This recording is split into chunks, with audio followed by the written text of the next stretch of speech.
کالا جادو از قلم M.A. راحت۔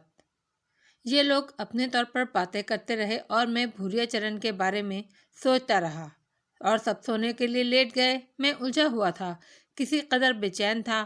کچھ دیر کے بعد میں اٹھا اور جھولداری سے باہر نکل آیا۔ رام جی باہر گہری نیند سو رہے تھے۔ میں وہاں سے آگے بڑھ گیا۔ مزار شریف پر قوالیاں ہو رہی تھیں۔ قوالوں کی آواز ہوا کی دوش پر آ رہی تھی اور سو جانے کو جی نہیں چاہا۔ فاصلہ کافی تھا، پھر بھی کافی دور تک نکل آیا۔ بے مقصد گھومتا رہا۔ بھوریا چرن اگر یہاں موجود ہے تو میرے سامنے نہیں آئے گا۔ نہ جانے ان لوگوں کو یہاں سے بھگانے کا کیا مقصد ہے۔ ہو سکتا ہے اس کی وجہ میں ہی ہوں، مگر بات کچھ سمجھ میں نہیں آئی تھی۔ کوئی 1 گھنٹہ بے مقصد گھومتا رہا، پھر واپس چل پڑا۔ چھولداری سے کچھ فاصلے پر تھا کہ کسی سائے کو متحرک دیکھا اور ایک دم ساکت ہو گیا۔ کون ہے؟ میں نے گھاس پر نگاہیں جما دیں اور پھر اسے پہچان لیا۔ وہ ثریا تھی، نماز پڑھ رہی تھی۔ یہ آخر کون ہے؟ کس کے ظلم کا شکار ہو گئی ہے؟ قدم خود بخود آگے بڑھ گئے اور اس سے کچھ فاصلے پر پہنچ کر اسے دیکھنے لگا۔ وہ دوزانوں بیٹھ گئی، دعا کے لیے ہاتھ اٹھائے اور دیر تک اسی عالم میں رہی۔ پھر میں نے اس کی سسکیاں سنی۔ وہ بری طرح سسک رہی تھی۔ دل پگھلنے لگا۔ اس کا درد سینے میں محسوس ہو رہا تھا۔ دل بری طرح اس کی طرف کھنچ رہا تھا۔ وہ ہاتھ اٹھائے سسکتی رہی۔ میں بے اختیار ہو کر اس کے قریب جا کھڑا ہوا۔ اسے جب میری موجودگی کا احساس ہوا تو ایک دم سہم کر اٹھ کر کھڑی ہوئی۔ اس کے انداز میں وحشت تھی۔ نہیں ثریا، ڈرو نہیں، میں مسعود ہوں۔ اس نے گھبرائی ہوئی نظروں سے ادھر ادھر دیکھا۔ میں ایک قدم اور آگے بڑھ آیا۔ میں تمہارے لیے بے حد افسردہ ہوں ثریا، کاش میں تمہاری کوئی مدد کر سکتا۔ ثریا، میری سمجھ میں نہیں آیا کیا کہوں۔ میں جاننا چاہتا ہوں تمہیں کیا دکھ ہے۔ ثریا، میرا دل چاہتا ہے تمہارے تمام دکھوں کو میں سمیٹ لوں۔ میں نے تمہیں مزار پر دیکھا تھا، تمہارے بارے میں کچھ بھی نہیں معلوم مجھے۔ نہ جانے وہ ظالم کون تھے جنہوں نے تمہارے ساتھ یہ سلوک کیا۔ کاش مجھے اس کے بارے میں معلوم ہو۔ قریب سے میں اسے دیکھ سکتا تھا۔ اس کے رخساروں پر آنسو کی دھاریں بہہ رہی تھیں۔ میں اس کے بالکل قریب آ گیا۔ مجھے بتاؤ ثریا، کیا کروں میں تمہارے لیے؟ وہ روتی آنکھوں سے مجھے دیکھتی رہی۔ اس کی آنکھوں میں عجیب کیفیت تھی۔ پھر اس کا سر آہستہ آہستہ جھکا۔ اس نے اپنا سر میرے سینے سے ٹکا دیا۔ دل پھٹنے لگا۔ ایک دم خواہش پیدا ہوئی اسے سینے میں چھپا لوں۔ کچھ تھا اس میں۔ پہلی بار براہ راست مخاطب ہوا تھا، مگر اس طرح میرے سینے سے سر ٹکانے میں اپنائیت تھی۔ نہ جانے اس کے دل میں کیا ہے، مگر میرے ہاتھ نہ اٹھ سکے۔ وہ اپنی آنکھیں میرے سینے سے رگڑتی رہی، پھر ایک دم چونکی، گردن اٹھا کر مجھے دیکھا۔ ثریا، تم لکھنا پڑھنا جانتی ہو؟ اس نے آہستہ سے اسپات میں گردن ہلائی۔ تم لکھ کر کسی کو اپنے بارے میں کچھ کیوں نہیں بتاتی؟ اس نے نفی میں گردن ہلا دی۔ کیوں؟ میں نے پوچھا اور اس نے اپنے دونوں ہاتھ اٹھا کر سامنے کر دیے۔ ہاں، مجھے معلوم ہے۔ مجھے بتایا گیا تھا کہ تمہاری انگلیاں بھی کاٹ دی گئی ہیں۔ کیا اس لیے تم کسی کو لکھ کر کچھ نہ دے سکو؟ اس نے پھر ہاں میں گردن ہلائی۔ مگر اب تو تمہاری انگلیاں ٹھیک ہے، اب تو تم لکھ سکتی ہو۔ وہ مجھے خاموشی سے دیکھتی رہی، پھر زور زور سے نفی میں گردن ہلانے لگی۔ کیوں؟ کسی ظالم سے ڈرتی ہو؟ اس نے گردن جھکا لی۔ انہیں جانتی ہو تم؟ میں نے پوچھا اور اس نے انکار کر دیا۔ اوہ، میں آہستہ سے بولا۔ کچھ دیر خاموش رہا، پھر میں نے کہا، تمہیں ایک کام کرنا ہوگا ثریا۔ کل میں تمہیں لکھنے کا سامان فراہم کروں گا۔ تم پر جو بیتی ہے وہ لکھ کر مجھے دے دینا۔ ثریا، مجھ پر بھروسہ کرو، میں تمہارے لیے کچھ کرنا چاہتا ہوں۔ ثریا، میں تم سے وعدہ کرتا ہوں تمہارے دکھ درد کو دور کر دوں گا۔ ثریا چمکدار آنکھوں سے مجھے دیکھتی رہی، پھر اس نے آگے بڑھ کر میرا ہاتھ پکڑا، اسے آنکھوں سے لگایا اور تیزی سے مڑ کر جھولداری میں چلی گئی۔ میرے ہاتھ کی پشت میں آگ لگ گئی تھی۔ اس کی آنکھوں کی جلن جیسے میرے ہاتھ سے چپک گئی تھی۔ میں اپنے ہاتھ کو پکڑ کر مسلنے لگا۔ ایک انوکھی لذت پوشیدہ تھی اس جلن میں۔ دنیا سے بے خبر ہو گیا، پتھرا گیا تھا۔ دل کی دھڑکن بری طرح بے ترتیب ہو گئی تھی۔ ایک بالکل اجنبی احساس جاگا تھا سینے میں۔ اس سے پہلے کبھی یہ کیفیت نہیں ہوئی تھی۔ کون ہے؟ نہ جانے کون ہے۔ خاموش تھی، ساکن تھی، اس طرف میری طرف متوجہ نہیں تھی۔ یہ اچانک کیا ہو گیا؟ کیا ان چند دنوں میں اس کے سینے میں کوئی خاص جذبہ جاگا ہے؟ مگر کون سا جذبہ؟ اس نے اپنا سر میرے سینے سے لگایا تھا۔ کیا مجھے اس کے بارے میں پتہ چل سکتا ہے؟ کیا اس کے بارے میں میری رہنمائی ہو سکتی ہے؟ خیال ہی نہیں آیا۔ اس کا یہ خیال بھی نہیں رہا کہ خود پر حملہ کرنے والے کے بارے میں کلام الہی سے رہنمائی حاصل کروں۔ کوئی حرج تو نہیں؟ میں خود سے سوال کر رہا تھا۔ پھر آنکھوں میں اس کا چہرہ ابھر آیا۔ نہ جانے کتنی دیر اس کے بارے میں سوچتا رہا۔ دل مچل رہا تھا اس کے لیے، آرزو کر رہا تھا کہ وہ دوبارہ باہر آ جائے، اسے زبان مل جائے، وہ باتیں کرے۔ شاید اس بار کوئی اور ہی جذبہ جاگا تھا سینے میں۔ پہلے کبھی ایسا نہیں ہوا تھا، کبھی بھی نہیں۔ وہ میرے دل کی گہرائیوں میں اتر گئی تھی۔ ہاں، ایسا ہو گیا تھا۔ ایک انوکھی بے کلی طاری ہو گئی تھی۔ ایک طرح سے کچھ بے چینی تھی۔ وہاں بیٹھ گیا، درود شریف کا ورد کیا، آنکھیں بند کر لیں۔ دل سے آواز ابھری، مناسب نہیں ہے، نافرمانی کے راستے اپنا رہا ہوں۔ کیا تمہیں اجازت ہے کہ اپنے نفس کی خواہشات پوری کرو، اپنے لیے کچھ کرو؟ اگر کسی کے لیے تیرے دل میں آگ ابھرے تو وہ تیرے ماں باپ بہن بھائی ہوں گے، وہ اول ہیں۔ ان سے گریز کر کے اپنی خواہشوں کی طرف لپک رہا ہوں، پھر بھٹک رہا ہوں۔ پورے بدن پر لرزہ طاری ہو گیا، آنکھیں خوف سے کھل گئیں، دل اچھل رہا تھا، خود کو سنبھال رہا تھا۔ اچانک کانوں میں چیخ ابھری، آگ! دماغ بھگ سے اڑ گیا۔ آواز اندر سے آئی تھی۔ پھر فوراً ہی نتنوں میں کپڑا جلنے کی بو آئی اور جھولداری سے آوازیں بلند ہونے لگیں۔ آگ لگ گئی ہے، آگ! ارے اٹھو دھرما، راما، ماتھر، ارے اٹھو، آگ! آگ! آواز پریما دیوی کی تھی۔ اعصاب پر قابو پانا مشکل ہو گیا۔ ایک طرف دل میں ابھرنے والی آواز، دوسری طرف پریما دیوی کی آوازیں۔ عجیب اعصاب شکن ماحول پیدا ہو گیا تھا۔ اندر مدھب لیمپ ہمیشہ جلتا رہتا تھا، اس وقت بھی روشنی تھی۔ دھرما اور رام جی بدحواس ہو کر اندر بھاگے۔ میں بھی خود کو کسی نہ کسی طرح سنبھال کر اندر داخل ہو گیا۔ عجیب منظر تھا۔ آگ کا ایک شعلہ بھی نہیں تھا، لیکن آگ لگی ہوئی تھی، بالکل ایسے جیسے جلی ہوئی ماچس کی تیلی سلگتی ہے۔ یہ آگ ہر طرف تھی، گدے جل رہے تھے، سوٹ کیس پگھل رہے تھے، بدبو آ رہی تھی، لیکن شعلہ نہیں تھا۔ سب دہشت سے آنکھیں پھاڑے یہ عجیب آگ دیکھ رہے تھے اور کسی کی سمجھ میں کچھ نہیں آ رہا تھا۔ بجھاؤ، ارے بجھاؤ! ہائے، سب جل گیا! پریما دیوی چیخیں، تو نے آواز بند نہ کی تو تیری منڈیاں پکڑ کر اسی سورکیس پہ رکھ دوں گا۔ آس پاس کے لوگوں کو جمع کرے گی کیا؟ ارے کر لو ظلم، جتنا من چاہے کر لو۔ سب جل گیا، ارے آگ تو بجھا دو، سب کھڑے کیا دیکھ رہے ہو؟ سب کو جیسے ہوش آیا۔ رام جی، ماتھر اور دھرما پانی لینے دوڑے اور پھر ہر چیز پر پانی انڈیل دیا گیا۔ آگ بجھ گئی، مگر سچ مچ سب تباہ ہو گیا تھا۔ گدے جل گئے، سوٹ کیسوں میں رکھے کپڑے جل گئے، چھولداری بچ گئی تھی بس۔ پریما دیوی رونے لگیں۔ دیکھا نتیجہ ضد کا؟ دیکھ لیا؟ نہ جاؤ، جمے رہو یہاں، سب جل مرو، سب کے سب بھسم ہو جاؤ، میرا کیا ہے؟ ارے ایسی آگ دیکھی نہ سنی، دیکھو، یہ دیکھو، ہر چیز جل گئی۔ ارے اب بھی سوچو گے کیا؟ اب بھی سوچنا ہے؟ ارے رام! ارے چل بھیا، میکے میں پہنچا دے مجھے، آگے پیچھے نہ ہے کوئی، اکیلی ہی جی لوں گی۔ ہائے، سب جل گیا، میری ساڑیاں، بچوں کے کپڑے، اور کرو ضد۔ رام رام! بھیا، عورت ہے کہ بھونپو رکے بغیر بولے ہی جا رہی ہے۔ کیا دشمنی ہے سادھو مہاراج سے ہماری؟ ارے کوئی کارن تو بتائے، ایسے ہی چل پڑے۔ گنگا جی بولے، گیانی مہاراج، ایک گیانی مہاراج، تم پوچھتے رہو دشمنی دوستی، چلو رے بچوں، اب تو ہم سب کو مروا دیں گے یہ۔ تو کترنی کو لگام دے گی کہ نہیں؟ تم بھی تو کچھ بولو رے، مگر یہ بولنے دے تب نہ۔ چلنا چاہیے تاؤ جی، ایسی آگ دیکھی نہ سنی۔ ٹھیک ہے رے مہان آتما، ٹھیک ہے، صبح ہوتے ہی چلیں گے، بس سورج نکل آنے دو۔ گنگا دھر نے ہاتھ جوڑ کر سر سے اوپر کرتے ہوئے کہا۔ میں خاموشی سے سوریا کو دیکھ رہا تھا۔ خاموشی تھی، میرا دل اس کی طرف کھنچ رہا تھا، رو رہا تھا، اس کے لیے تڑپ رہا تھا، سسک رہا تھا۔ کیا ہو گیا ہے مجھے؟ کیا ہو گیا ہے؟ سب کچھ چھنا جا رہا ہے، سرکشی کا تصور بھی نہیں کر سکتا تھا، سب کچھ فراموش کرنا تھا، سب کچھ بھول جانا تھا۔ آنکھوں میں نمی اتر آئی۔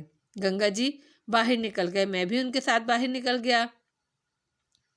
گنگا دھر نہ جانے کیا بڑبڑا رہے تھے، مجھے دیکھ کر بولے، تو ہمارے ساتھ چلے گا پوت؟ میں نے پوچھا، تو کہاں جائے گا؟ تجھے کیا چنتا؟ ہاں، میں یہاں رکوں گا۔ اچھا، بھگائے جا رہے ہیں ہم؟ ارے کیا بگاڑ رہے تھے کسی کا؟ جانو تو تھا، آرام سے جاتے۔ چلو ٹھیک ہے، جو بابا کی مرضی۔ اندر اٹا پٹخ جاری تھی۔ ویسے میں دیکھ چکا تھا سارا سامان جل چکا تھا، چاروں کو یہ نقصان میری وجہ سے اٹھانا پڑا تھا۔ تم خورجے آؤ گے مسعود؟ آؤ تو ہمارے پاس ضرور آنا۔ گنگا دھر نہ جانے کیا کیا کہہ رہا تھا، میں کچھ نہیں سمجھ رہا تھا، بس سوچ رہا تھا یہاں رکنے سے کیا فائدہ، جانا ہے تو انتظار کیسا، ابھی چلا جائے، بیکار ہے رکنا، کچھ نہیں ہے یہ دنیا میرے لیے، سب کچھ چھن گیا ہے مجھ سے، سب کچھ چھن گیا ہے، بیکار ہے، سب بیکار۔ وہاں سے پلٹا اور آگے بڑھ گیا۔ گنگا دھر سوچ بھی نہیں سکتے تھے کہ میں اس طرح چل پڑوں گا، وہ یہی سمجھے ہوں گے کہ کہیں آس پاس جا رہا ہوں، واپس آ جاؤں گا، مگر میں چلتا رہا، بہت دور نکل آیا، اتنا دور کہ کوئی تلاش نہ کر سکے، مزار کے عقب میں پہنچ گیا، اس طرف کبھی نہیں آیا تھا۔ ایک گوشے میں پناہ لی، یہاں بھی ڈیرے جمے ہوئے تھے، خلقت ہر جگہ موجود تھی۔ ایک جگہ زمین پر لیٹ گیا، رونے کو جی چاہ رہا تھا، بلک بلک کر روتا گیا۔ ثریا یاد آ رہی تھی، سینے پر اس کے سر کا لمس، ہاتھ پر اس کی آنکھوں کا لمس زندہ تھا، بے کلی ساتھ نہیں چھوڑ رہی تھی۔ اٹھا، آنسوؤں سے وضو کر چکا تھا، نماز پڑھنے کھڑا ہو گیا اور پھر ساری رات پڑھتا گیا۔ سورج نکل آیا، دھوپ نکل آئی، دھوپ گیا، دوپہر ہو گئی، اپنی جگہ بیٹھا رہا۔ پھر کسی نے شانہ ہلایا، میاں صاحب یہ لے لیجئے۔ آنکھیں کھول کر دیکھا، بینائی ساتھ نہیں دے پا رہی تھی، دھندلا نظر آ رہا تھا۔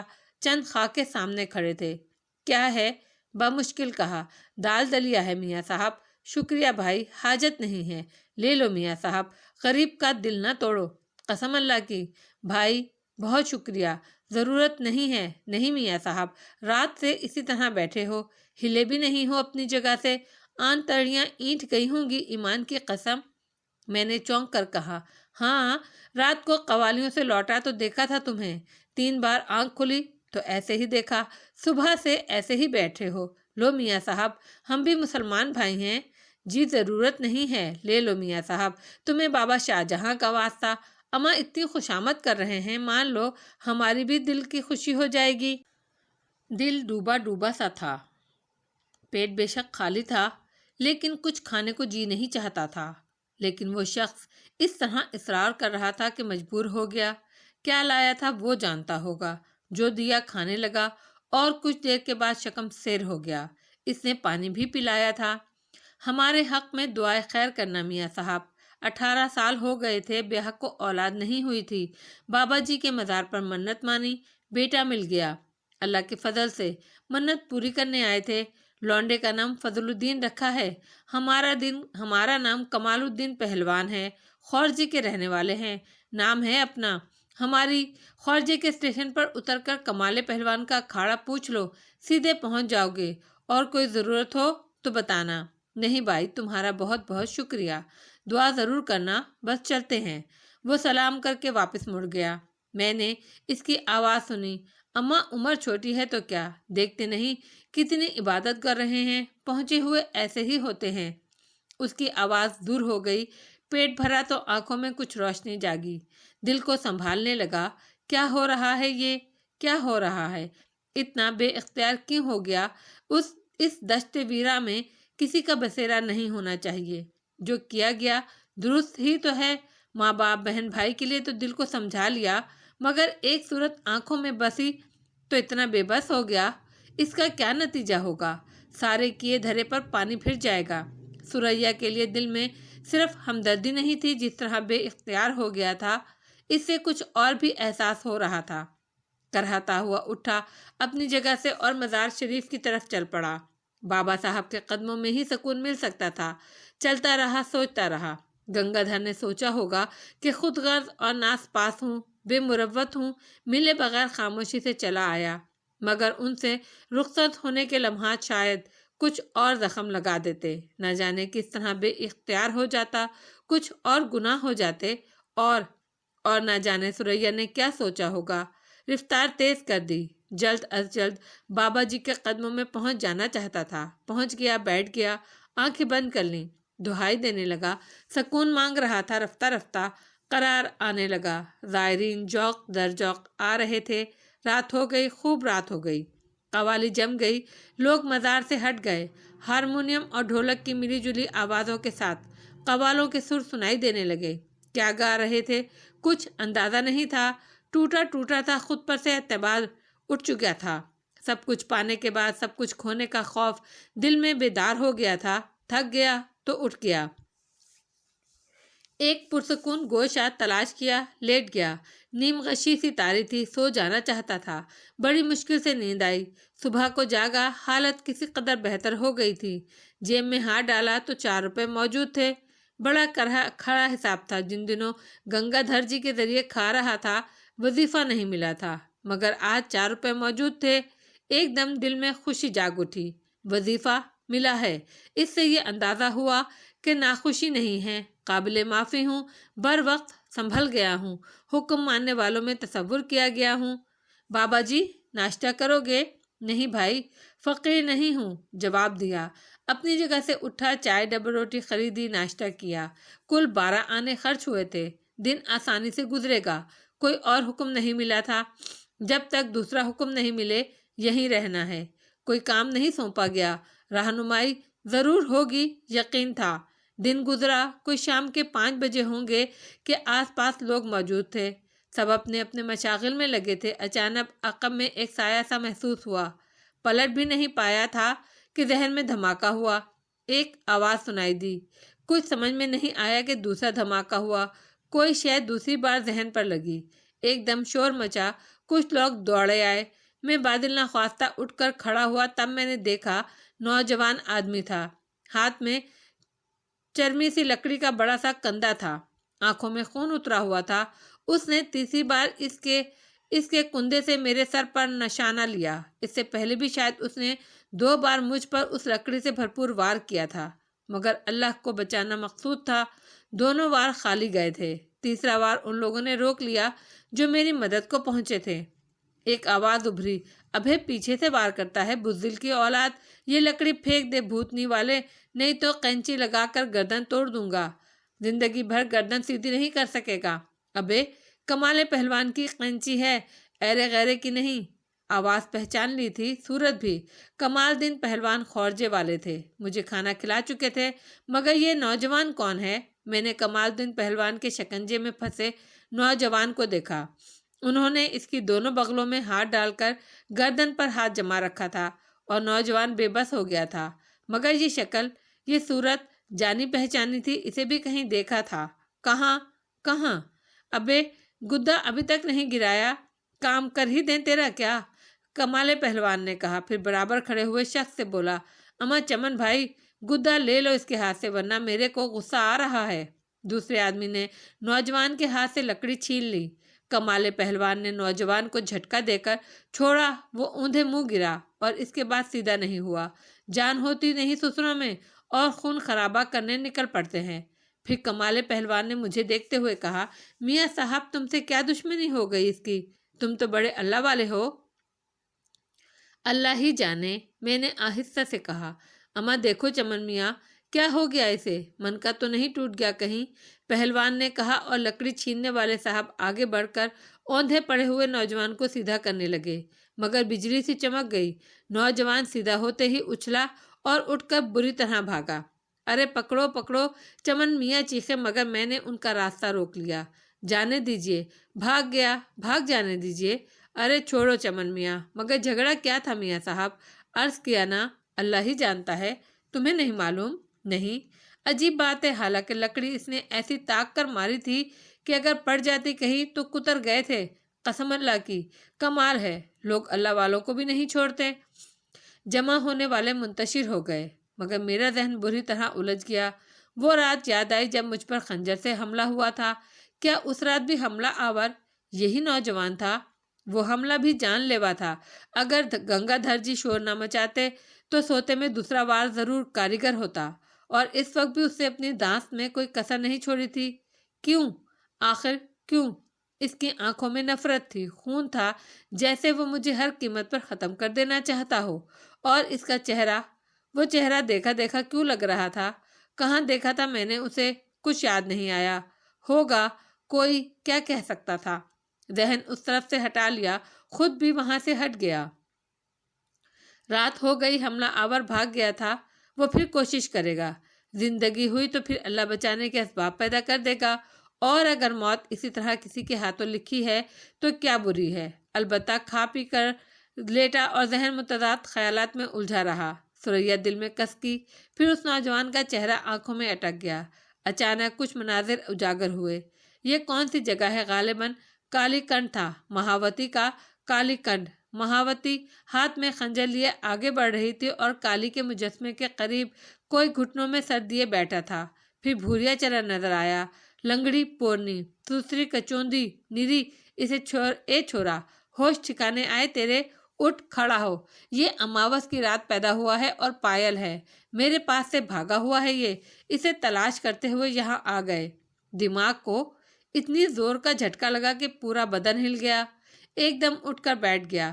دل سینہ توڑ کر باہر نکلنے کے لیے بےتاب تھا۔ پہچان لیا تھا میں نے اسے اچھی طرح۔ یہ وہی نوجوان تھا جسے میں نے کالی کھنڈ میں مہاوتی کا قیدی دیکھا تھا اور بھوریا چرن اسے وہاں سے لے گیا تھا۔ کمنڈل میں مکڑیاں بھری ہوئی تھی، پیلی پیلی بے شمار مکڑیاں۔ ماتھر نے یہی کہا تھا، وہ بھوریا چرن ہی تھا، وہ یہاں موجود ہے۔ سب کچھ سمجھ میں آ گیا، سب کچھ۔ میں نے اٹھ کر پاگلوں کی طرح دوڑنا شروع کر دیا۔ رخ مزار کی طرف تھا۔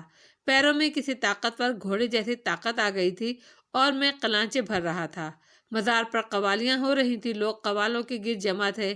میں مزار مبارک کے پاس پہنچا، بے چین نظروں سے ادھر ادھر دیکھنے لگا۔ قرب و جوار میں کوئی موجود نہیں تھا، سب قوالیوں میں مگن تھے۔ میں نے ایک ایسے ستون کی آڑ میں جگہ بنا لی جہاں سے مزار پر نظر رکھی جا سکے۔ مزار شریف کے عقب میں طاق بنے ہوئے تھے۔ میری نگاہوں نے ان طاقوں کا طواف کیا، تمام طاق خالی تھے۔ دل میں بہت کچھ تھا، یہاں آ کر سکون ہوا تھا، وقت سے پہلے آ گیا تھا، یقیناً وقت سے پہلے آ گیا تھا۔ سب کچھ سمجھ میں آ رہا تھا، بہت کچھ سمجھ میں آ گیا تھا۔ سانسیں درست کر رہا تھا۔ رات گزر گئی، صبح ہو گئی۔ اپنی جگہ سے نہیں ہٹا، ایک لمحے نہیں ہٹنا چاہتا تھا۔ انتظار کروں گا خواہ کتنا ہی وقت گزر جائے۔ شام ہوئی، بھوکا پیاسا تھا مگر فکر نہیں تھی، عادت تھی، کوئی پریشانی نہیں ہوئی، بس نگرانی کر رہا تھا۔ وقت آ گیا، میرا خیال درست نکلا۔ مغرب کا وقت تھا، نمازیوں نے کچھ فاصلے پر صفیں باندھ لیں۔ ایک شخص اذان کہہ رہا تھا، میں نے اسی جگہ نماز ادا کی اور پھر آخری رکعت کے بعد سلام پھیرا ہی تھا کہ میں نے اسے آتے دیکھا۔ سفید رنگ کے ملگچی چادر اوڑھے ہوئے، شبے کی کوئی وجہ نہیں تھی۔ اکثر ایسے لوگ مزار پر آتے تھے، لیکن میرے دل نے کہا انتظار ختم ہو گیا ہے، عمل کا وقت آ گیا ہے۔ اس کا پورا جسم چادر میں ڈھانپا ہوا تھا، ہاتھ بھی چادر کے اندر تھے۔ مزار مقدس کے عقب میں پہنچ کر اس نے ادھر ادھر دیکھا۔ میں نے اسے اچھی طرح پہچان لیا۔ میں اپنی جگہ سے اٹھ کر کھڑا ہوا۔ میں نے کسی بھوکے عقاب کی مانند اس کی طرف چھلانگ لگائی اور پھر جو ہی اس نے اپنا ایک ہاتھ چادر سے باہر نکالا، میرے حلق سے ایک غضبناک چیخ نکل گئی۔ میں برق کی طرح اس کی طرف لپکا۔ اس نے مجھے دیکھ لیا، پہچان لیا اور پھر ایک سمت چھلانگ لگا دی۔ وہ اپنا عمل مکمل نہیں کر سکا تھا۔ سامنے کی سمت بھاگنے کے بجائے وہ مزار کے عقبی حصے کی طرف دوڑا تھا۔ ایک پتلی سی جگہ مزار کے عقب میں جانے کے لیے بنی ہوئی تھی۔ پیچھے ایک چھوٹا سا احاطہ تھا۔ چونکہ مزار ایک بلند ٹیلے پر بنا ہوا تھا، اس لیے احاطے کے بعد ڈھلوان پھیلے ہوئے تھی۔ ایک سمت بلندی تک آنے کے لیے سیڑھیاں نہیں بنائی گئی تھی تاکہ لوگ اس طرف سے نہ آ سکیں۔ احاطے میں کوئی دروازہ بھی نہیں تھا۔ اس نے گردن گھما کر مجھے دیکھا، پھر اچھل کر احاطے کی دیوار پر چڑھ گیا۔ پلک جھپکتے وہ دوسری سمت کود گیا ڈھلان میں۔ میں جس جگہ پہنچا تھا وہیں سے احاطے کی دیوار پر چڑھ گیا اور وہاں سے میں نے بھی ڈھلوان میں لڑکتے ہوئے اسے دیکھا۔ بدحواسی کے عالم میں نیچے کودتے ہوئے وہ اپنا توازن نہیں قائم رکھ سکا اور بری طرح گرا تھا، لیکن میں نے اس کی طرح بدحواسی کا مظاہرہ نہیں کیا۔ مناسب جگہ دیکھ کر نیچے کودا اور تیزی سے اس کے عقب میں اترنے لگا۔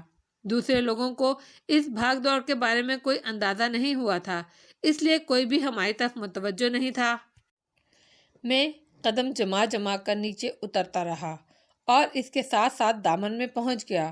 وہ جس طرح گرا تھا اس سے مجھے اندازہ ہو گیا تھا کہ وہ بری طرح زخمی ہو چکا ہے۔ ایسا ہی ہوا تھا۔ ٹیلے کے دامن میں پہنچ کر وہ ساکت ہو گیا، مگر میں نے اس پر توجہ دینے کے بجائے اس کے ہاتھوں کی طرف دیکھا۔ اس کے ہاتھ خالی تھے اور اس سے کچھ فاصلے پر وہی منوس گڈا پڑا ہوا تھا، وہی گڈا جو میری تباہی کا باعث بنا تھا، بھوریا چرن کا وہ ناپاک پتلا جسے وہ مزار مقدس پر پہنچانا چاہتا تھا، ناقابل شکست سفلی قوتوں کے حصول کے لیے۔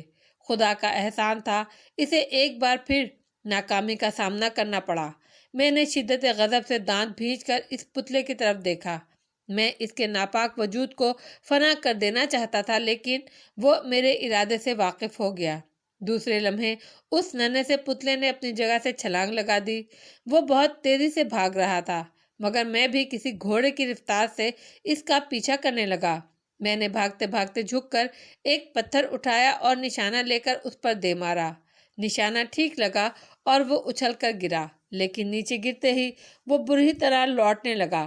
میں یہی سمجھا کہ اس کی شدید چوٹ لگی ہے، لیکن لوٹتے لوٹتے اس کا حجم گھٹنے لگا اور چشمہ زن میں اس نے پیلے رنگ کی ایک بدشکل مکڑی کا روپ دھار لیا۔ پھر تیزی سے رینگتا ہوا قریب کی چٹان کے ایک ننھے سے سوراخ میں داخل ہو گیا۔ تب میں اس کی شیطانیت سمجھا۔ میں سوراخ کے قریب پہنچ گیا۔ نیچے جھک کر میں نے سوراخ میں انگلی داخل کر دی، مگر سوراخ بڑا تھا، مجھ پر دیوانگی طاری تھی، کچھ سمجھ میں نہیں آ رہا تھا۔ کچھ فاصلے پر پڑا ہوا ایک وزنی پتھر اٹھا کر میں نے اس سوراخ میں مارا۔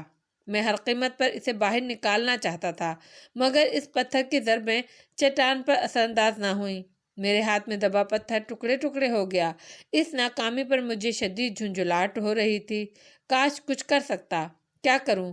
اس سوراخ کے قریب آگ جلا دوں؟ مگر کیسے؟ کوئی چیز نہیں تھی۔ پھر اتنا ضرور کیا میں نے کہ ٹوٹے پتھروں کے ٹکڑے سوراخ کے منہ پر رکھ کر اسے مضبوطی سے بند کر دیا اور ادھر ادھر دیکھنے لگا۔ آس پاس کوئی نہیں تھا، کسی نے اس بھاگ دوڑ پر توجہ نہیں دی تھی، کوئی سمجھ ہی نہیں پایا ہوگا کہ کیا ہو رہا ہے۔ میں سوراخ کو گھورتا رہا۔ بھوریا چرن کو باہر نکالنے کا کوئی ذریعہ نہیں تھا، اور پھر کمبخت پراسرار شیطانی علوم کا ماہر ہے، نہ جانے کہاں سے کہاں پہنچ گیا ہوگا۔ وہ تو صرف میری پہنچ سے نکلنے کے لیے اس نے سوراخ کی پناہ حاصل کی تھی، ورنہ اور بھی بہت کچھ کر سکتا تھا۔ پھر مجھے اس شخص کا خیال آیا جسے اس نے اپنے ناپاک ارادوں کی تکمیل کا ذریعہ بنایا تھا۔ وہ زخمی ہو گیا تھا۔ پلٹ کر نگاہ دوڑائی تو اسے وہیں ساکت پایا۔ میں پلٹ کر اس کی طرف چل پڑا اور چند لمحات کے بعد اس کے قریب پہنچ گیا۔ میں نے وہاں بیٹھ کر اس کے زخموں کو دیکھا۔ نیچے گرنے کی وجہ سے جگہ جگہ سے بدن چھل گیا تھا، کپڑے خون میں ڈوب گئے تھے، سر میں بھی چوٹ لگی تھی اور پیشانی سے خون بہہ رہا تھا۔ اپنے لباس سے کچھ پٹیاں پھاڑ کر میں نے اس کے زخموں پر باندھی۔ ابھی اس کام سے فارغ بھی نہیں ہوا تھا کہ اوپر سے کچھ آوازیں سنائی دیں، شاید کسی نے ادھر دیکھ لیا تھا۔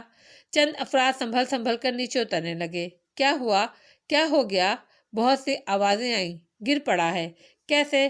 غلطی سے اس طرف آ گیا تھا۔ میں اس کے سوا اور کیا کہہ سکتا تھا؟ ہڈیاں ٹوٹ گئی ہیں کیا؟ پتہ نہیں، ہٹو میں دیکھتا ہوں، ایک شخص نے کہا اور لڑکے کے قریب بیٹھ کر اس کا بدن ٹٹولنے لگا۔ اس کے ہاتھ ماہرانہ انداز میں لڑکے کے بدن کو ٹٹول رہے تھے۔ پھر وہ بولا، نہیں، ہڈی تو نہیں ٹوٹی۔ تمہارا کون ہے یہ؟ بھائی ہے، میں نے جواب دیا۔ ادھر آ کیسے گیا تھا؟ ذہنی توازن درست نہیں ہے، میں نے جواب دیا، اور بہت سے انسانوں کی ہمدردیاں حاصل ہو گئی۔ میں نے جھوٹ نہیں بولا تھا، وہ مذہب کے رشتے سے میرا بھائی تھا اور اسی مشکل کا شکار ہوا تھا جس سے میں عرصہ دراز سے گزر رہا تھا۔ اس کے علاوہ بھوریا چرن کے طلسم کا شکار تھا اور اس کا ذہن اس کے قبضے میں نہیں تھا۔ سب ہمدردی کا اظہار کرنے لگے۔ بے شک بے ہوش نوجوان کو اٹھایا گیا اور ایک لمبا چکر کاٹ کر وہاں سے دور مزار شریف کے سامنے والے حصے میں لے آیا گیا۔ اس کے تمام زخم دیکھ کر ان پر پٹیاں کسی گئیں۔ ایک شخص نے اس کی ہڈیاں دیکھی تھی، وہ ہڈیوں کا علاج کرنے والا پہلوان تھا۔ اس نے اپنے طور پر نوجوان کی دیکھ بھال کی اور دوائیں اور پتے وغیرہ اس کے زخموں پر کس دیے۔ اسی اثنا میں وہ ہوش میں آ گیا۔ مجھے دیکھ کر اس کے انداز میں وحشت ابھری، لیکن میں نے اس کے سینے پر ہاتھ رکھ کر بڑی نرمی اور شفقت سے کہا، آرام سے لیٹے رہو، تمہارے چوٹیں لگی ہیں، شاباش، کوئی فکر مت کرو، سب ٹھیک ہو جائے گا۔ اس کے بدن پر کپ کپی طاری ہو گئی تھی۔ میں نے لوگوں سے درخواست کی کہ وہ میرے بھائی کو تنہا چھوڑ دیں، ان کی مہربانیوں کا شکریہ۔ ایک ایک کر کے لوگ چلے گئے اور میں نوجوان کا جائزہ لینے لگا۔ اس کی ذہنی کیفیت کے بارے میں اندازہ لگا رہا تھا کہ وہ کس کیفیت میں ہے۔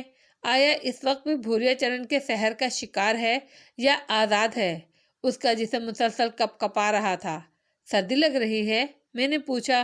وہ آنکھیں پھاڑ پھاڑ کر مجھے دیکھنے لگا، منہ سے کچھ نہ بولا۔ کچھ کھاؤ گے؟ میں نے پھر سوال کیا۔ مار دو، تم ہی مجھے مار دو، خدا کے لیے مجھے اس اذیت سے نجات دلا دو، خدا کے لیے مجھ پر رحم کرو، مار دو، تمہارا بھلا ہوگا، ثواب ہوگا، تمہیں، مجھے مار دو۔ وہ کپ کپاتی آواز میں ہولے ہولے رو رہا تھا، حد سے زیادہ سہمے ہوئے انسان کی مانند، جسے کسی سے ہمدردی کی توقع نہ ہو، جیسے کہیں سے زندگی کی امید نہ ہو۔ میں محبت بھرے انداز میں اس کے سر پر ہاتھ پھیرنے لگا۔ میں نے نرم اور شفیق لہجے میں کہا، اگر تمہیں یاد ہے کہ تم نے 2 بار مجھ پر قاتلانہ حملہ کیا ہے، اگر تمہیں یاد ہے کہ اس رات تم نے خنجر سے حملہ کر کے مجھے شدید زخمی کر دیا تھا، تو میں تمہیں بتاتا ہوں کہ ان دونوں حملوں کے لیے میں نے خلوص دل سے تمہیں معاف کیا۔ مجھے تم سے کوئی شکایت نہیں ہے اور میں تم سے کوئی بدلہ نہیں لوں گا۔ مکمل اطمینان رکھو۔ دوسری بات یہ کہ کسی کی زندگی لینے سے کبھی ثواب نہیں ملے گا۔ کیا تم مسلمان ہو؟ ہاں، میں ایک مسلمان کا بیٹا ہوں، مگر… وہ رک کر ہونٹوں پر زبان پھیرنے لگا۔ کلمہ طیبہ یاد ہے؟ ہاں، وہ بدستور سہمی آواز میں بولا۔ پڑھو، میں نے کہا۔ وہ مجھے دیکھنے لگا۔ میرے بار بار کہنے سے اس نے کلمہ شریف پڑھا، 1 بار، 2 بار اور پھر تیسری بار میں نے اسے کلمہ طیبہ پڑھایا، پھر اس کے سینے پر ہاتھ رکھ کر بولا، تم اللہ رب العزت کی پناہ میں ہو، دل سے یہ خوف نکال دو، کوئی تمہارا کچھ نہیں بگاڑ سکتا۔ کیا نام ہے تمہارا؟ اس کی باتوں سے مجھے اندازہ ہوا کہ وہ بھوریا چرن کا شکار ضرور ہے مگر اس کے حواس درست ہیں۔ اکرام احمد، اس نے جواب دیا۔ میرا نام مسعود احمد ہے۔ تم میرے چھوٹے بھائی کی مانند ہو، بالکل پریشان مت ہو، خود کو سنبھال لو۔ رات چھا گئی تھی، جگہ جگہ روشنیاں جل اٹھی تھیں، جس جگہ ہم موجود تھے وہاں بھی روشنیاں آ رہی تھیں۔ اس نے خود کو سنبھالا، پھر بولا، تم مجھے معاف کر دو گے، لیکن وہ… کچھ دیر گزری اور وہ چاروں طرف سے آ جائیں گی، وہ میرے جسم کو نوچیں گی، کاٹیں گی، تم خود دیکھ لینا، تمہیں خود پتہ چل جائے گا۔ تم اپنی آنکھوں سے دیکھ لینا، تمہیں میری مجبوری پتہ چل جائے گی۔ اس نے سہمی ہوئی نظریں زمین پر ڈالی اور اچانک اٹھ کر بیٹھ گیا۔ اس کے چہرے سے دوبارہ شدید خوف نمودار ہو گیا۔ دیکھو، وہ آ گئی، دیکھ لو، وہ آ گئی، میں نے جھوٹ تو نہ کہا تھا، دیکھو، خود دیکھ لو۔ وہ اس طرح کانپ رہا تھا جیسے سردی سے بخار چڑھ گیا ہو، لیکن اس نے غلط نہیں کہا تھا۔ بے شمار ننھی سرخ چنگاریاں ٹمٹما رہی تھیں، وہ زمین پر رینگتی اسی سمت بڑھ رہی تھیں۔ میرے منہ سے حیران سے لہجے میں نکلا، یہ کیا ہے؟ پیلے رنگ کی زہریلی مکڑیاں، یہ سب میرے پورے بدن سے چپک جائیں گی اور میرے سوئیاں، میرا گلا بند ہو جاتا ہے، آواز نہیں نکلتی، یہ میرا خون پیتی ہیں، بڑی تکلیف ہوتی ہے، دیکھ لو بس۔ اب وہ نڈھال ہونے لگا۔ بے اختیار میرے منہ سے درود شریف جاری ہو گیا۔ صرف 3 بار درود شریف پڑھ کر میں نے انگلی سے زمین پر ایک وسیع دائرہ بنا لیا۔ وہ میری طرف متوجہ نہیں تھا، پتھرائی ہوئی آنکھوں سے ان مکڑیوں کو دیکھ رہا تھا۔ اب وہ تمہارے قریب نہیں آئیں گی، میں نے پر یقین لہجے میں کہا۔ کوئی نہیں روک سکتا انہیں، وہ دیکھو آ گئیں، وہ آگے نہیں آئیں گی اکرام، جہاں تک وہ پہنچی ہیں وہاں سے آگے نہیں آئیں گی، دیکھ لو، وہ میرے بنائے ہوئے حصار کو عبور نہیں کر پا رہی ہیں، دیکھو۔ مکڑیاں رک گئیں، وہ ایک دائرے کی شکل میں پھیل گئی تھیں اور حصار کی لکیر کو واقعی عبور نہیں کر رہی تھیں، حالانکہ ان میں سخت اضطراب پایا جا رہا تھا، وہ اندر گھس آنے کے لیے بے چین تھی۔ یہ تو واقعی رک گئی، اکرام کے منہ سے نکلا، اس سے پہلے ایسا کبھی نہیں ہوا، تمہیں ان کا حشر دکھاؤں؟ میں نے بے خیالی کے عالم میں کہا۔ پھر میرے ہونٹ دائرے کی شکل میں سکڑے اور میرے ہونٹوں سے ہوا خارج ہونے لگی، حالانکہ ہونٹوں سے خارج ہونے والی ہوا اتنی زیادہ نہیں تھی، لیکن جہاں ہوا لگی وہاں مکڑیاں روئی کے گالوں کی طرح اڑ گئیں۔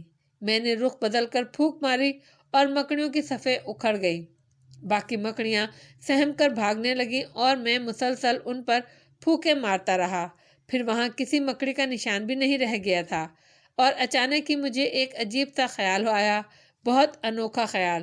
مکڑیوں کو دیکھ کر حصار بنانے کا خیال میرے دل میں نہیں آیا تھا، بلکہ اچانک ہی سوچے سمجھے بغیر میرے ہونٹوں سے درود پاک جاری ہو گیا تھا۔ اس سے میری کسی سوچی سمجھی کوشش کا دخل نہیں تھا۔ اس کے بعد میں نے پھونکے مار کر ان مکڑیوں کو اڑا دیا۔ ایسا بھی جان بوجھ کر نہیں کیا تھا، یہ خود بخود ہو گیا تھا، اور اس سے نتیجہ اخذ ہو رہا تھا کہ میری رہنمائی ہو رہی ہے۔ خدا کے فضل سے مجھے جو کرنا ہوتا تھا وہ مجھ سے خود بخود سرزد ہو جاتا تھا۔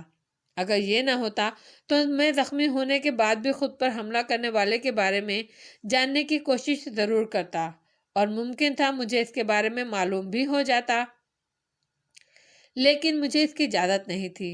میری اپنی ذات کا معاملہ تھا۔ جب وقت آیا تو سب کچھ منکشف ہو گیا۔ یہ تو بڑا ہی احسان ہے۔ اس ذات باری کا دل کو خوشی ہوئی۔ مسعود بھائی، اکرم کی لرزتی ہوئی آواز ابھری اور میں چونک کر اسے دیکھنے لگا۔ وہ پھر خوفزدہ ہو گیا۔ کہو، میں نے بھاری لہجے میں کہا۔ آپ نے خود مجھے اجازت دی تھی۔ کیسی اجازت؟ آپ نے کہا تھا کہ میں آپ کے چھوٹے بھائی کی مانند ہوں، اسی لیے میرے منہ سے مسعود بھائی نکل گیا۔ وہ شرمندہ لہجے میں بولا۔ تو پھر؟ میں حیرت سے اسے دیکھنے لگا۔ آپ میرے مسعود بھائی کہنے سے ناراض ہوئے ہیں نا؟ پاگل ہو تم؟ میں مسکرا کر بولا۔ آپ ناراض نہیں ہوئے؟ یہ ناراض ہونے کی بات ہے بھلا؟ آپ نے میری مجبوری پر یقین کر لیا۔ وہ کسی قدر خوش نظر آنے لگا۔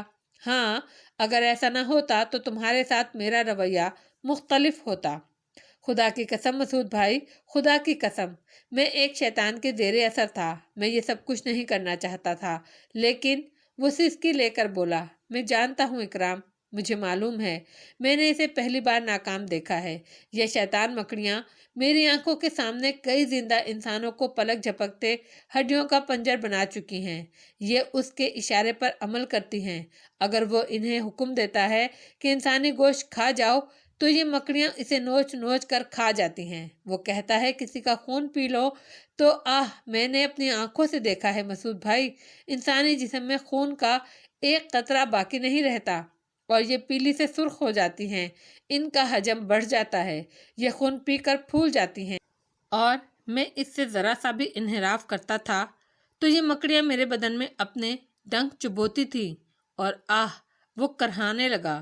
اب یہ تمہارا کچھ نہیں بگاڑ سکتی۔ میں نے کہا، میں نے دیکھ لیا ہے، مجھے اپنی پناہ میں لے لے مسعود بھائی، آپ اللہ والے ہیں، خدا کے لیے مجھے اپنی پناہ میں لے لے۔ نہیں بھائی، بری بات ہے، توبہ کرو، اللہ کے سوا کسی سے پناہ نہیں مانگو۔ کسی میں کسی کو پناہ دینے کی قوت نہیں ہے سوائے اللہ کے۔ میں تھک گیا ہوں، میں اس سے بچنا چاہتا ہوں۔ اپنے دل سے اس کا خوف بالکل نکال دو، اب وہ تمہارا کچھ نہیں بگاڑ سکے گا۔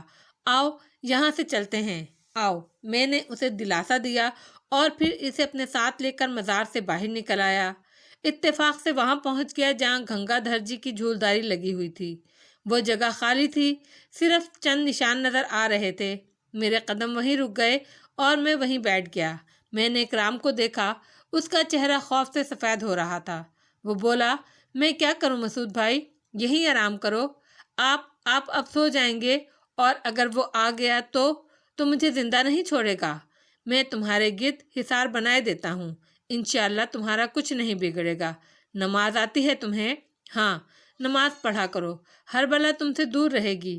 ٹھہرو، پہلے میں تمہارے گرد حصار بنا دوں۔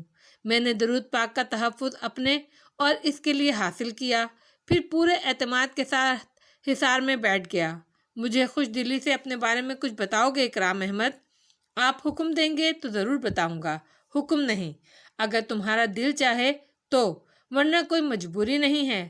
میرا دل چاہتا ہے، کیونکہ میں نے اس کے طلسم میں گرفتار ہو کر 2 بار آپ کی جان لینے کی کوشش کی ہے۔ میں نے تمہیں بے گناہ قرار دیا ہے۔ شکریہ مسعود بھائی، آپ نے مجھ پر اعتبار کر لیا، ورنہ آپ کی جگہ کوئی اور ہوتا تو نہ جانے میرا کیا حال کرتا۔ اپنا نام بتا چکا ہوں، میں نے اور میری بہن نے بچپن ہی سے دکھ اٹھائے ہیں۔ بڑی انوکھی کہانی ہے میری۔ میں بستی جونا پوری کا رہنے والا ہوں۔ میرے والد نظام احمد مرحوم ایک مسجد کے پیش امام تھے۔ اپنے اصولوں میں بہت سخت تھے وہ۔ پھر گھر والوں کے ساتھ بھی ان کا یہی سلوک تھا۔ ہولی کے موقع پر کسی ہندو نے ان پر رنگ پھینک دیا، انہوں نے اسے اتنا مارا کہ وہ مر گیا۔ والد صاحب گرفتار ہوئے اور انہیں موت کی سزا ہو گئی۔ ان کی موت کے بعد ہم بے سہارا ہو گئے، ہمارے جینے کا اور کوئی سہارا نہیں تھا۔ ماں والد صاحب کی گرفتاری کے بعد سے ہی بیمار رہنے لگی تھی، فاقہ کشی اور بے کسی کی زندگی گزرنے لگی۔ ہم بستی کے ہندوؤں کی نفرت کا شکار تھے۔ رشتے کے ایک ماموں بھرنڈا میں رہتے تھے، مجبور ہو کر بھرسنڈا چلے گئے۔ کہاں؟ میں نے چونک کر پوچھا۔ بھرسنڈا کے نام کے ساتھ مجھے مہاوتی یاد آ گئی، مگر پھر یہ بھی یاد آ گیا کہ عالم استراق میں اس نوجوان کو میں نے مہاوتی کی قید میں دیکھا تھا۔ بھرسنڈا، اس نے جواب دیا۔ پھر ماموں خود غریب آدمی تھے، بال بچوں والے تھے، ہمارے ساتھ مہربانی سے پیش آئے، مگر ہمارے لیے کچھ کر نہ سکے۔ ماں کا انتقال ہو گیا، کچھ عرصے کے بعد ماموں بھی مر گئے اور میں محنت مزدوری کر کے اپنی بہن کا پیٹ بھرنے لگا۔ بھرسنڈا ماموں کی وجہ سے آئے تھے، نہ وہ رہے نہ ماں رہی، چنانچہ میں بہن کو لے کر جونا پوری واپس آ گیا۔ یہاں زندگی کچھ بہتر گزرنے لگی، مگر بہن کا خیال دل میں چٹکیاں لیتا رہتا تھا۔ وہ اب میری ذمہ داری تھی اور اس کے مستقبل کے لیے میں پریشان رہتا تھا، مگر کچھ کر نہیں پا رہا تھا۔ وقت گزرتا رہا، میرے حالات خراب تر ہوتے گئے۔ جہاں نوکری کرتا تھا وہاں کچھ دوست بن گئے تھے، یہ جوا اور سٹا کھیلتے تھے۔ انہوں نے مجھے بھی سٹا کھیلنے کی لت لگا دی اور میں باقاعدہ کھیلنے لگا۔ کبھی تھوڑا بہت جیت بھی جاتا تھا، مگر اس طرح کے بعد میں سب برابر ہو جاتا۔ دیوان لال میرا دوست تھا، وہ سٹے کا نمبر معلوم کرنے کے لیے جنتر منتر کرتا رہتا تھا، جوگیوں، سنیاسیوں اور سادھو سنتوں کے پھیر میں پڑا رہتا تھا۔ ایک دن شمشان گھاٹ پر ایک سادھو دھونی رمائے نظر آ گیا، بڑا ہی بد شکل آدمی تھا۔ دیوان لال وہاں جا کر بیٹھ گیا۔ سادھو مہاراج کی آنکھیں بند تھی اور وہ کوئی منتر پڑھ رہے تھے۔ تھوڑے فاصلے پر ایک نئی جلی ہوئی چتا موجود تھی، جس میں بہت سی انسانی ہڈیاں نظر آ رہی تھیں۔ سادھو مہاراج کچھ دیر منتر پڑھتے رہے، پھر انہوں نے بند مٹھی کھولی اور چتا کی طرف ہاتھ اٹھا دیا۔ ہم نے دیکھا کہ جلا ہوا مردہ، جس کی ہڈیاں بکھری ہوئی تھیں، اپنی ہڈیوں سمیت اٹھ بیٹھ گیا اور پھر چتا سے نکل کر سادھو مہاراج کے سامنے پہنچ گیا۔ دیوان لال تو دہشت سے چیخ مار کر بھاگ گیا، لیکن میرے اعصاب شل ہو گئے۔ میں وہاں سے بھاگنے کی کوشش میں کامیاب نہ ہو سکا اور وہیں بیٹھا تھر تھر کانپنے لگا۔ لیکن دیوان لال کی چیخ پر سادھو مہاراج چونک پڑے۔ انہوں نے بھاگتے ہوئے دیوان لال کو دیکھا اور پھر ان کی نظریں مجھ پر آ کر ٹک گئیں۔ ان کی آنکھوں میں شدید غصے کے آثار تھے اور وہ بری طرح سرخ ہو رہی تھیں، لیکن رفتہ رفتہ میں نے محسوس کیا ان کی آنکھوں کا غصہ ختم ہوتا جا رہا ہے۔ ان کے چہرے پر حیرت کے آثار پھیل گئے اور پھر ان کے ہونٹوں پر مسکراہٹ آ گئی۔ انہوں نے سیدھا ہاتھ اٹھا کر سامنے کھڑے ہوئے مؤدب مردے کو اشارہ کیا اور بولے، جا، بھاگ، اور مردہ خاموشی سے واپس اپنی چتا میں لیٹ گیا۔ سادھو مہاراج دلچسپی کی نگاہوں سے مجھے دیکھ رہے تھے۔ پھر انہوں نے کہا، کیا بات ہے بالکا، کیسے آ بیٹھا میرے پاس؟ اور کون تھا وہ کمدریلا جو بھاگ گیا؟ میرے منہ سے خوف کے مارے آواز نہیں نکل پا رہی تھی۔ بمشکل تمام میں نے ہاتھ اٹھائے اور انہیں جوڑ کر عاجزی سے بولا، معافی چاہتا ہوں سادھو مہاراج، معافی چاہتا ہوں۔ وہ کمبخت دیوان لال مجھے اپنے ساتھ لے آیا تھا، ورنہ میں آپ کو پریشان نہیں کرتا۔ نہیں، کوئی بات نہیں، سٹے کا نمبر معلوم کرنے آیا ہے نا؟ جی مہاراج۔ دولت کمانا چاہتا ہے، سادھو مہاراج ہنستے ہوئے بولے۔ میری ہمت بندھ گئی۔ وہ مجھ سے مہربانی سے پیش آ رہے تھے۔ میں نے گردن جھکا کر کہا، بہت غریب آدمی ہوں مہاراج، اگر آپ مہربانی کر دیں تو میری مشکل دور ہو سکتی ہے۔ مشکل تو ہماری بھی دور ہو سکتی ہے بالک۔ چل ٹھیک ہے، نام کیا ہے تیرا؟ اکرام احمد، میں نے جواب دیا اور سادھو مہاراج کھلکھلا کر ہنس پڑے۔ بڑی مکروہ اور خوفناک ہنسی تھی اس کی۔ مجھے بے حد ڈر لگا، لیکن میں نے خود کو سنبھالے رکھا۔ ہو سکتا ہے دیوان لال کی تقدیر میں دولت نہ ہو اور میرا کام بن جائے۔ ایسے لاتعداد واقعات سنے تھے میں نے، اور اس وقت سادھو مہاراج کی نرمی یہی بتا رہی تھی کہ میرا کام بننے والا ہے۔ ان کی ہنسی کی آواز اس وقت میری سمجھ میں بالکل نہیں آئی تھی۔ انہوں نے کہا، 7 اور 9 کھیل لے، جا۔